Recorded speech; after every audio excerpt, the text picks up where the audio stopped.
The Great Disruption. The year is 2387. Humanity has spread across 47 star systems. Their technology a marvel of quantum computing, neural interfaces, and matter manipulation. Captain Jack Morrison stands on the bridge of the Earth Defense Fleet flagship Prometheus, watching as alien vessels emerge from hyperspace. The aliens call themselves the Vex, an ancient civilization that has dominated the galaxy for millennia. The Vex arrive not with weapons, but with something far more devastating, a quantum virus that attacks the very foundation of human technology. Within hours, every computer system, every AI, every piece of advanced tech humanity relies on begins to fail. The virus spreads through quantum entanglement networks, corrupting data at the subatomic level. Dr. Lisa Park, humanity's leading quantum engineer, watches in horror as the orbital defense platforms shut down one by one.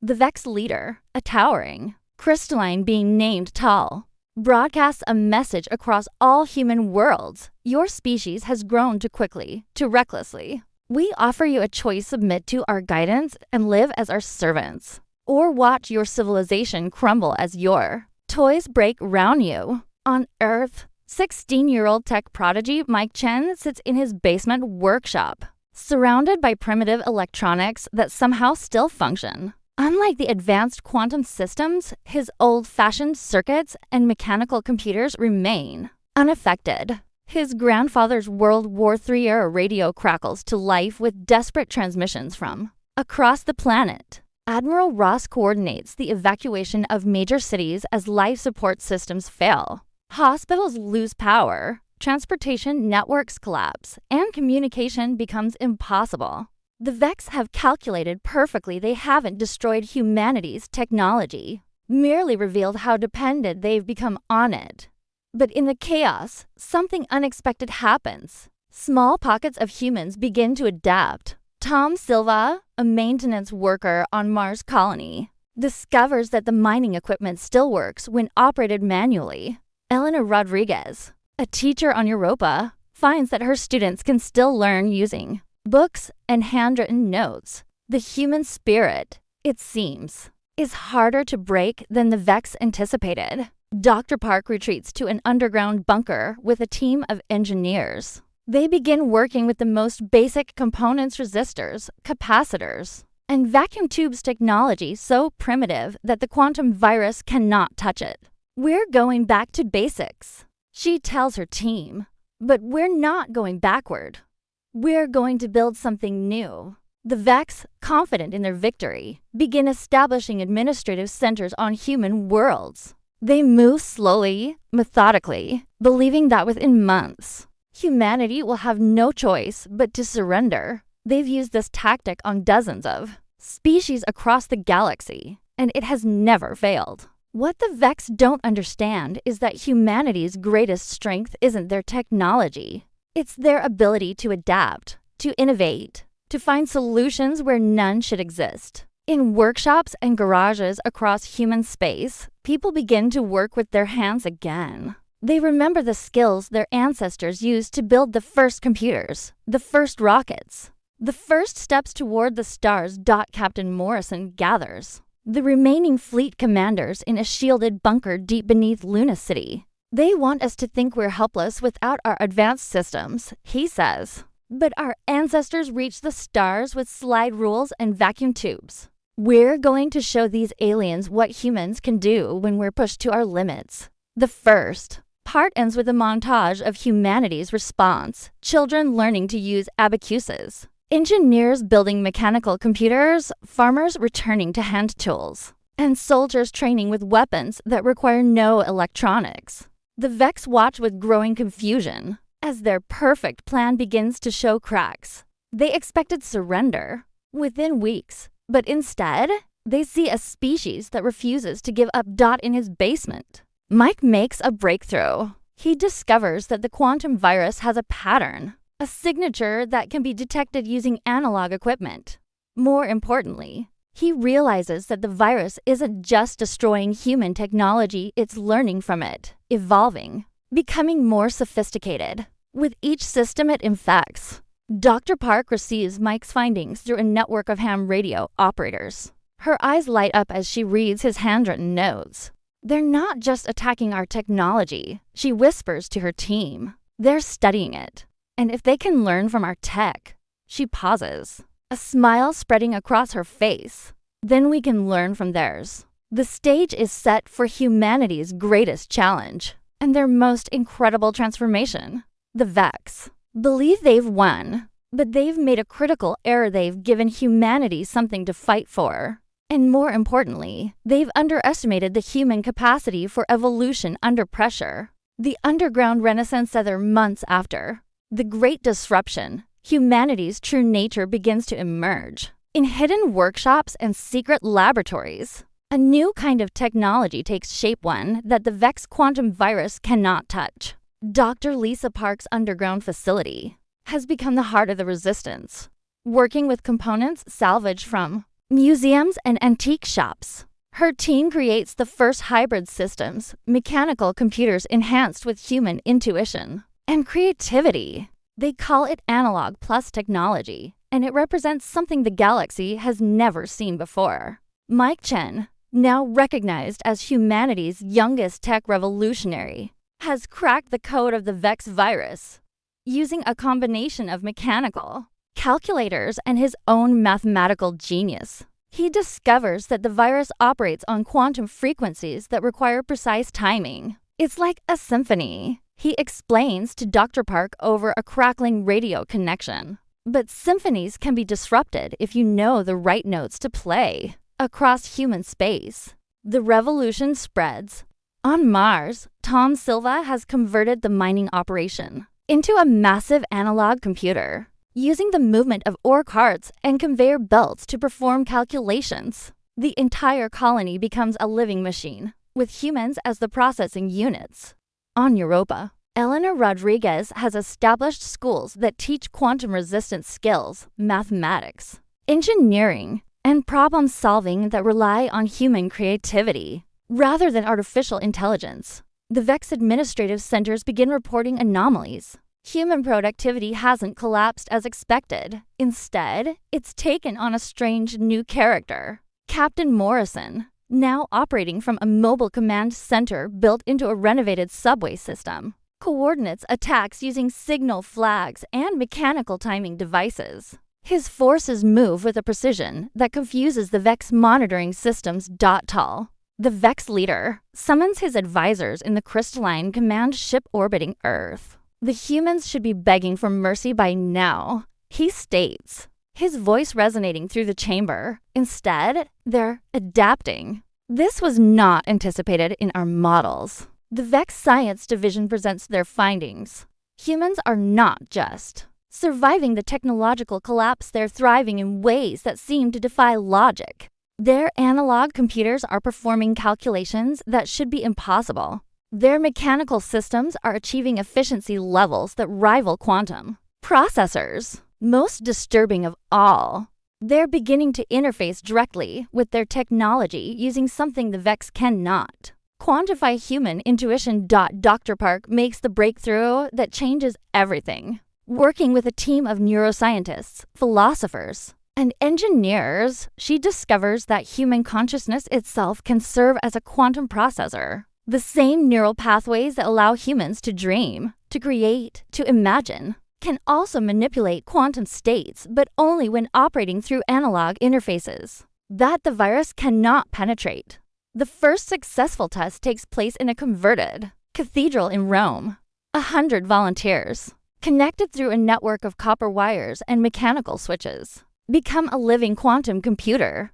They solve in minutes what would have taken the old AI systems hours. But more than that, they begin to perceive patterns in the Vex virus itself, patterns that reveal the aliens' deepest secrets. News of the Rome experiment spreads through the underground network. Similar installations spring up in abandoned subway tunnels, decommissioned factories, and hidden bunkers. Humanity is becoming something new, a species that bridges the gap between flesh and quantum reality through pure will and mechanical precision. The Vex realize they've made a terrible mistake. Their virus, designed to cripple an advanced technological civilization, has instead forced humanity to evolve beyond the need for traditional technology. Admiral Ross, monitoring Vex communications through captured equipment, intercepts a chilling message. The humans are becoming something we don't understand. They're turning their limitations into strengths.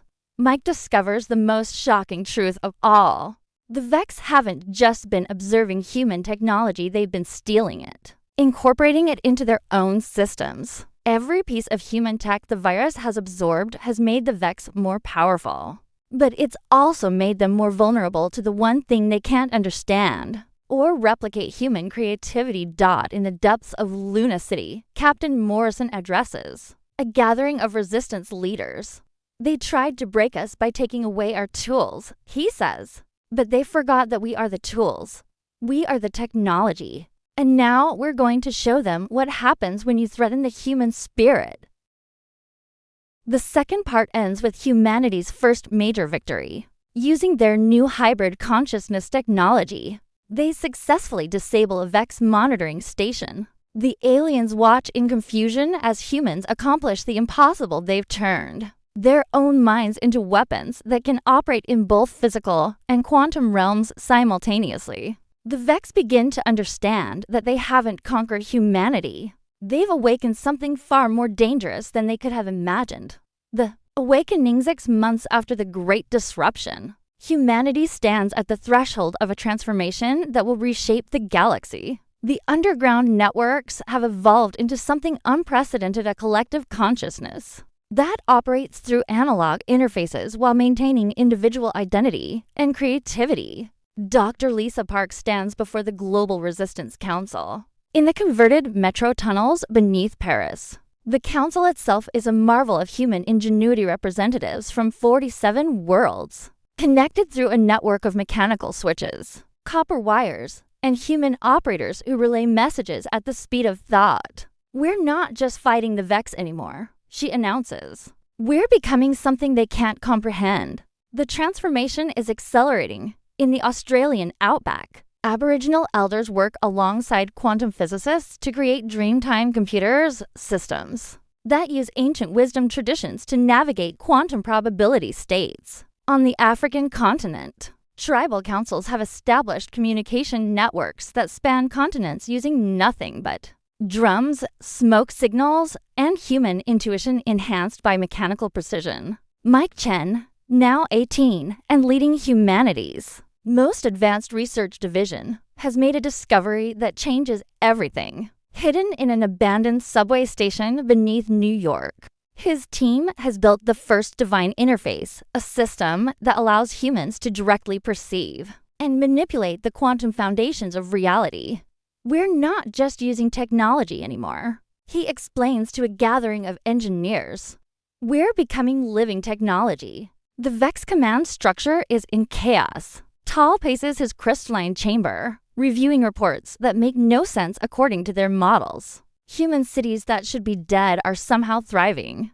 Their people are healthier, more creative, more unified than ever before. Worst of all, they're beginning to affect Vex technology in ways that shouldn't be possible. Captain Morrison leads the first major offensive against a Vex stronghold on Titan. His forces move like a single organism, their mechanical equipment synchronized through pure human will. They don't just defeat the Vex defenders, they convert them. The alien quantum virus, so carefully designed to destroy human technology, becomes a bridge that allows humans to understand and reprogram Vex systems. The breakthrough comes when Elena Rodriguez, working with her students on Europa, discovers that human emotional states can directly influence quantum probability. Love, determination, hope, and even righteous anger become tools for reshaping reality at the subatomic level. Her classroom becomes a laboratory where children learn to manipulate matter with their minds, guided by mechanical computers that translate their intentions into quantum commands. Tom Silva's mining operation on Mars has evolved into something beyond imagination. The entire planet has become a single living machine with millions of humans serving as its conscious components. They're not just mining ore anymore. They're literally reshaping the planet's geology through collective will, creating structures that exist in multiple dimensions simultaneously. The Vex Science Division presents Tal with their most disturbing findings. The humans aren't just surviving, they're transcending the normal limitations of organic life. Their analog quantum hybrid systems are performing feats that violate several fundamental laws of physics. More troubling, they seem to be developing technologies that the Vex themselves don't understand. Dr. Park's team achieves the impossible, using a network of human consciousnesses linked through mechanical interfaces. They successfully hack into the Vex collective database. What they discover shakes them to their core. The Vex aren't just conquerors, they're refugees. Their own civilization was destroyed by an enemy so powerful that they've spent millennia trying to prevent any other species from reaching the same level of technological development. The enemy they fear is exactly what humanity is becoming, a species that has transcended the boundary between consciousness and technology, between individual and collective, between matter and energy. The Vex realize that their attempt to stop humanity has instead accelerated their evolution toward the very thing the Vex most feared. Mike makes contact with the Vex quantum virus itself. In a moment of pure inspiration, he realizes that the virus isn't just a weapon, it's a desperate attempt at communication from an alien artificial intelligence that has been trying to warn humanity about the real threat lurking in the galaxy's dark corners. The virus reveals the truth. There is an ancient evil spreading through the galaxy, consuming entire civilizations and converting them into components of a vast, malevolent machine. The Vex have been fighting this entity for eons, believing that technological advancement inevitably leads to destruction. They attacked humanity not out of malice, but out of fear that humans would become the next victims of this cosmic horror. The third part ends with a revelation that changes everything. The real enemy isn't the Vex, it's something far older and more dangerous. And humanity, in their transformation from victims to transcendent beings, may be the galaxy's only hope for survival. The stage is set for an alliance that seemed impossible just months before, as two civilizations prepare to face a threat that could destroy everything they hold dear. The divine synthesis revelation of the true enemy transforms the conflict from a war of conquest into a battle for the soul of the galaxy. In the depths of space, an ancient malevolence stirs the devourers, machines that consume entire civilizations and convert them into components of their ever-expanding consciousness. Dr. Lisa Park works frantically in her underground laboratory, now expanded into a vast complex that spans several city blocks beneath London. The space hums with the sound of thousands of mechanical computers, working in harmony with human operators. We have maybe 6 months before they arrive, she tells the assembled council. The Vex calculations are clear. The Devourers have detected our quantum signatures and are already moving toward human space. The alliance between humans and Vex begins in the most unlikely place, Mike Chen's basement workshop, now transformed into a diplomatic center. Tal, the crystalline Vex leader, materializes as a hologram projected through an analog system that shouldn't be able to generate such images. Your species has achieved in months what we believed impossible, he admits.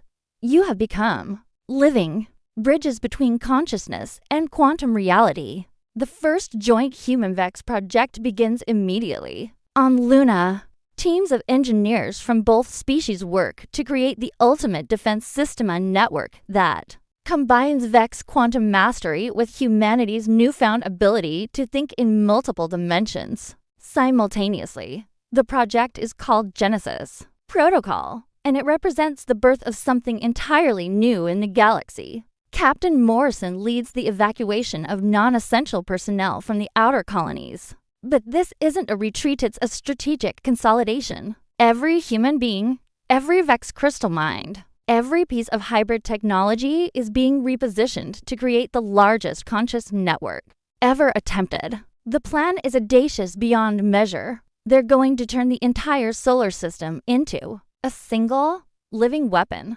On Mars, Tom Silva's mining operation has evolved beyond recognition. The planet itself has become a massive computational matrix, with human consciousness serving as the processing power for calculations that span multiple dimensions. Working with Vex quantum architects, they're literally reshaping spacetime around the planet, creating defensive barriers that exist in probability rather than physical space. Elena Rodriguez's educational network on Europa has become a training ground for what humans are calling quantum monks, individuals who can maintain perfect balance between human intuition and quantum precision. These specialists can perform feats that seem like magic, teleporting objects through will alone, healing injuries by restructuring matter at the molecular level, and most importantly, creating stable quantum tunnels that allow instant communication across any distance.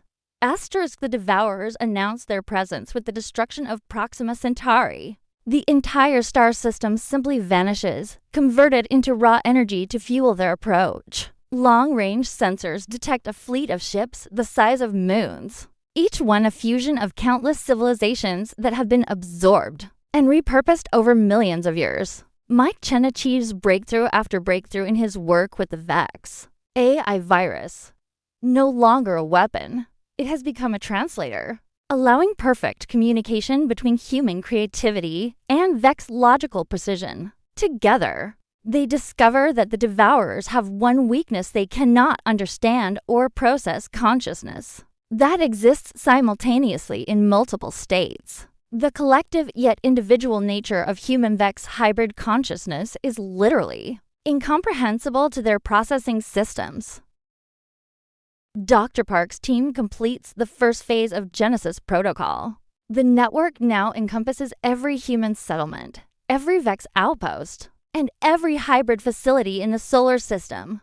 When activated, it will turn 8 billion human minds and 10 million Vex consciousness crystals into a single, unified entity that can manipulate reality at the quantum level. The test activation is both terrifying and beautiful. For exactly 60 seconds, every human and Vex in the solar system becomes part of a single divine consciousness.